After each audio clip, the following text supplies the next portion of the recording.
नमस्कार, स्वागत आहे आपलं सगळ्यांचं चुलीवरची मेजवानी या रेसिपी चॅनलमध्ये। श्रावण मास सुरू झालेला आहे। या श्रावण मासाच्या आपल्या सगळ्यांना हार्दिक शुभेच्छा।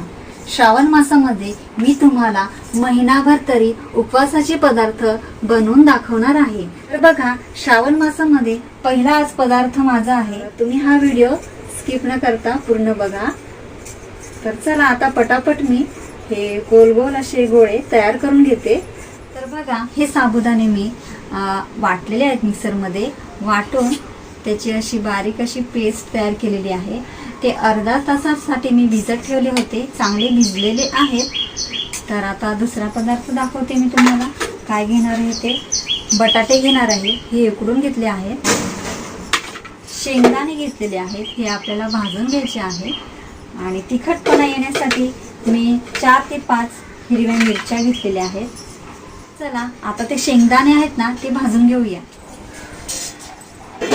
आता मी गॅस पेटवते आणि गॅसवरती तवा ठेवते गरम करण्यासाठी। गॅसवरती पॅन ठेवलेला आहे। पॅन चांगला गरम झाल्यानंतर ते शेंगदाणे आहेत ते मी भाजून घेणार आहे।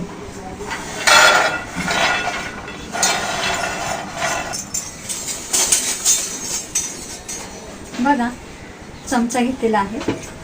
चमच्यामध्ये स्टीलचा चमचा नाही घेतला मी, लाकडाचा चमचा घेतलेला आहे। शक्यतो मी भाजण्यासाठी लाकडाच्या चमच्याचा वापर करते। तर बघा, शेंगदाणे आता मी चांगले भाजून घेते। चला, शेंगदाणे भाजतात तोपर्यंत तुम्ही चॅनलवरती जर नवीन असेल तर चॅनलला सबस्क्राईब करून बेल आयकॉनवरती क्लिक करा। तर बघा, आता शेंगदाणे चांगले भाजलेले आहेत। एकदम असे काळपट असे भाजायचे नाहीत, आपल्याला चांगले असे भाजून घ्यायचे आहेत। बघा, आता शेंगदाणे भाजून झालेले आहेत। गॅस बंद करते आणि शेंगदाणे आहेत ना, ते सुपामध्ये मी काढून घेते। सुपामध्ये काढून झाले, थंड होण्यासाठी ठेवते। थंड झाल्यानंतर मी साल काढून घेणार आहे। साबुदाणे मी वाटून घेतलेले आहेत, हे बघा अशा पद्धतीने बारीक वाटलेले आहेत। आणि पाणी टाकून मी भिजत ठेवले होते अर्धा तासासाठी। तुम्ही अख्खे साबुदाणे घेतले तरी चालतील, पण मी वाटून घेतलेले आहेत।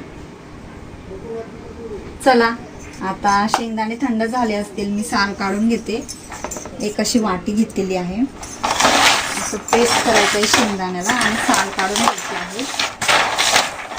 सहज साल निघते भाजले गेलेले आहे शेंगदाण्याचे। या शेंगदाण्याचा आपल्याला कूट बनवून घ्यायचा आहे। जाडसर कूट बनवायचं, एकदम बारीक कूट बनवायचं नाही। खलबत्त्यामध्ये मी कुटून घेणार आहे। तर शेंगदाण्याची साल काढून घेतलेली आहे। आता शेंगदाणे मोठे बघा, शेंगदाण्याची साल आहे, मी आता हे काढून टाकते।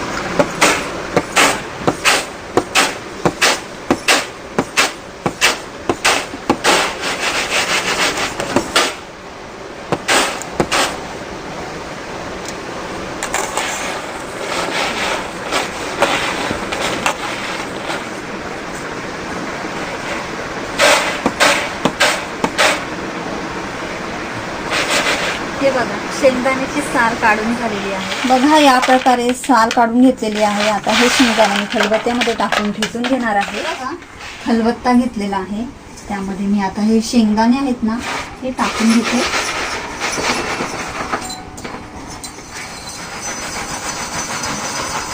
हे खलबत्ता घेतलेला, दांडा घेतलेला आहे, त्याच्याने आता जाडी भरड करायची आहे शेंगदाण्याची। पटापट असं कुटून घेते। साबुदाणे म्हटले की आपल्याला शेंगदाण्याची आठवण येतेच। आपण नेहमी साबुदाणा खिचडी असो किंवा इतर काही पदार्थ असतो, त्यामध्ये आपण शेंगदाण्याचं कूट घालत असतो। चांगलं असतं शेंगदाण्याचं कूट। आपण चटणी सुद्धा बनवून खातो शेंगदाण्याची, खूप छान लागते ती। तर बघा, शेंगदाण्याचं जाडं भरडं कूट तयार झालेलं आहे, छान तयार झालेलं आहे। तर एका वाटीमध्ये मी काढून घेते हे कूट। बघा, असं जाडं भरडं कूट तयार केलेलं आहे मी शेंगदाण्याचं। सगळं कूट काढून घेतलेलं आहे। हे बटाटे आहेत ना, हे उकडून घेतलेले आहेत, त्याची साल काढून घेते मी। आपण 3 बटाटे घेऊया।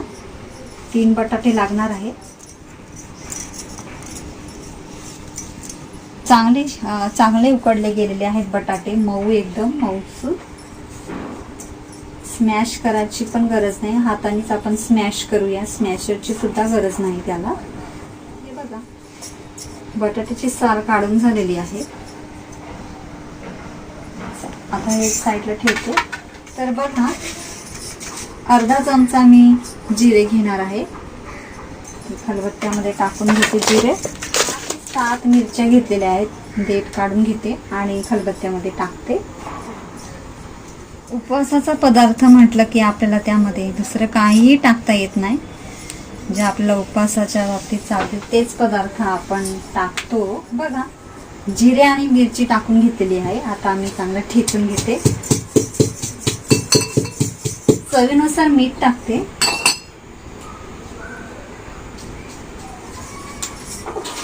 चांगलं ठेचून घेते.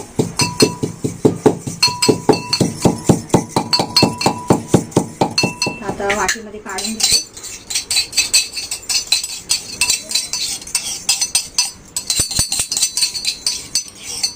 चला, सगळी तयारी झालेली आहे.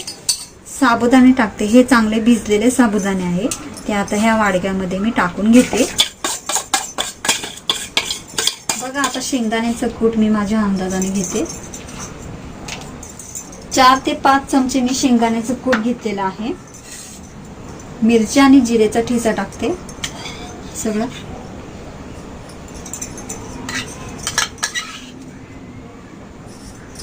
दोन चमचे मिरचीचा ठेचा टाकलेला आहे. हाताने कुस्करून बटाटा टाकते.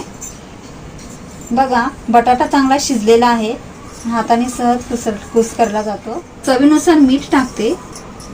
चला, आता हे सगळं साहित्य हाताने चांगलं मिक्स करून घेते. साहित्य मिक्स करता करता मी साखर टाकून घेते. 1 चमचा साखर टाकलेली आहे, ती सुद्धा चांगली मिक्स करून घेते मी. बघा, हे सगळं साहित्य मी हाताने चांगलं मिक्स करून घेते. चांगलं असं मळून घेते. आपल्याला वडे बनवायचे आहेत, साबुदाणे वडे, तर चांगले खुसखुशीत कुरकुरीत होण्यासाठी चांगलं मळायला पण लागतं. मग मी चांगलं मळून घेते. चला, आता मळून झालेला आहे. आता आपण हातावर गोळा घेऊया. होतो की नाही गोळा? बघा, तयार होतो गोळा. चला, आता गोळे बनवून आपण छानपैकी तेलामध्ये तळून घेऊया. बघा, हे सगळं साहित्य चांगलं मिक्स झालेलं आहे, चांगलं मी मळून घेतलेलं आहे. आता गोल गोल आकार देऊन गोळे तयार करते, छोटे छोटे. बघा, गोळा होतो का नाही ते मी बघते. आपल्याला असा गोल गोळा तयार करून घ्यायचा आहे, छोटे छोटे. हे बघा, अशा पद्धतीने गोल गोळे तयार करून घ्यायचे आहेत आणि असं प्रेस करायचं आहे हाताने.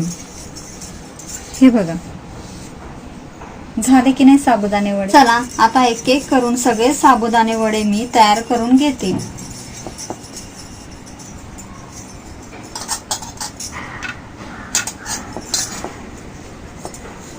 उपवासाचे हे साबुदाणे वडे खायला खूप टेस्टी लागतात.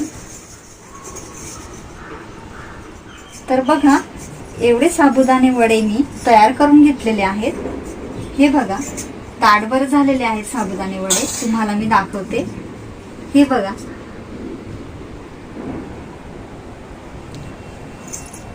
तर चला, आता हे साबुदाणे वडे तळून घेऊया. बघा, आता साबुदाणे वडे तळायची तयारी करते मी. तर त्यासाठी साबुदाणे वडे ठेवण्यासाठी मी टिश्यू पेपर घेतलेला आहे एका जाळीवरती आणि तो असा ठेवलेला आहे. हे बघा, ही जाळी आहे. तर चला, आता नॉनस्टिक कढई घेतलेली आहे, स्वच्छ धुतलेली आहे. ती आता गॅसवर ठेवते. कढई गरम झालेली आहे. आता मी तेल ओतून घेते कढईमध्ये.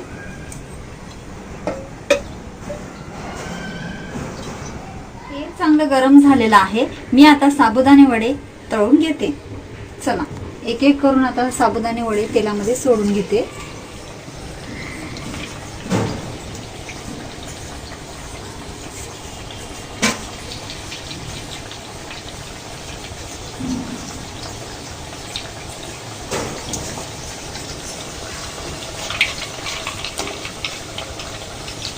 बघा सोनेरी रंग येईपर्यंत आपल्याला हे साबुदाणे वडे चांगले तळून घ्यायचे आहेत. खुसखुशीत कुरकुरीत असे हे साबुदाणे वडे तळले गेले पाहिजेत. वा वा वा, बघा तुम्ही बघू शकता. काढू. चला आता हे साबुदाणे वडे तळून झालेले आहेत. रंग सुद्धा खूप चांगला आलेला आहे. वाव, खूपच छान. हे बघा. तर अशाच पद्धतीने मी सगळे साबुदाणे वडे तळून घेणार आहे. तर बघा तुम्ही बघू शकता किती छान तळले गेलेले आहेत साबुदाणे वडे. तर चला आता एका डिश मध्ये मी काढून घेते. बघा आवाज सुद्धा असा कुरकुरीत येतो. वा वा वा. आता डिश मध्ये मी काढून घेते. अलगद हाताने साबुदाणे वडे तेलामध्ये मी आता सोडून घेते.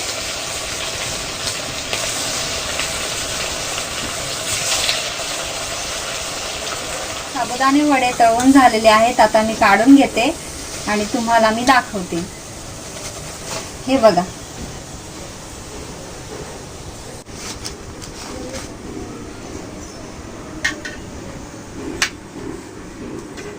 तुम्ही बघू शकता साबुदाणे वडे तळून तयार झालेले आहेत. रंग सुद्धा खूप छान आलेला आहे.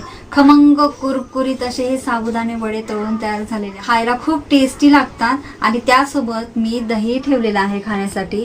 तुम्ही चटणी ठेवली तरी चालेल. आजपासून श्रावण मास चालू झालेला आहे. या श्रावण मासामध्ये मी खूप सारे असे उपासाचे पदार्थ टाकणार आहे. आजचा पदार्थ साबुदाणा वडा आहे. तर आजची रेसिपी, आजचा व्हिडिओ तुम्हाला कसा वाटला ते मला कमेंट करून सांगायला विसरू नका. तुम्ही जर चॅनलवरती नवीन असाल तर चॅनलला सबस्क्राईब करून बेल आयकॉनवरती क्लिक करा. तर पुन्हा भेटूया एका नव्या व्हिडिओमध्ये नवीन रेसिपी घेऊन. तोपर्यंत खात राहा, खुश राहा, आनंदी राहा. धन्यवाद.